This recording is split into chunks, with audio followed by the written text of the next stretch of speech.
Exercice supplémentaire numéro 2. Soit abaisser un triangle.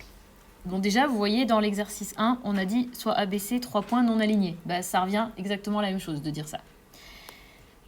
On sait que la translation qui transforme A en B transforme C en D. Construire le point D. On sait que la translation qui transforme A en C transforme B en E. Construire le point E. Donc, en fait, ça a l'air super tordu, mais c'est juste exactement la même chose que l'exercice 1, sauf que c'est dit avec du magnifique français. La translation qui transforme A en B transforme C en D. Ça veut dire que pour me déplacer de A jusqu'à B, je fais le même déplacement que de C jusqu'à D. Et si je veux mettre ça comme dans l'exercice 1, eh bien en fait ça signifie que le vecteur AB est égal au vecteur CD. Pour le petit 2, on va avoir le vecteur AC qui est égal au vecteur BE. Et c'est rien de plus difficile que ça. On fait maintenant comme dans l'exercice 1. On met un point A, B et C.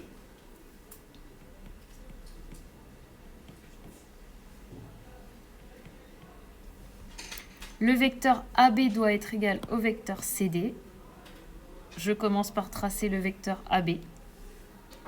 Et le point D va se trouver à droite en haut du point C, puisque le déplacement doit être le même. Il va se trouver ici. J'espère que vous avez compris comment ça marche. Et pour le deuxième vecteur, AC va devoir être égal au vecteur BE. Donc je vais tracer le vecteur AC.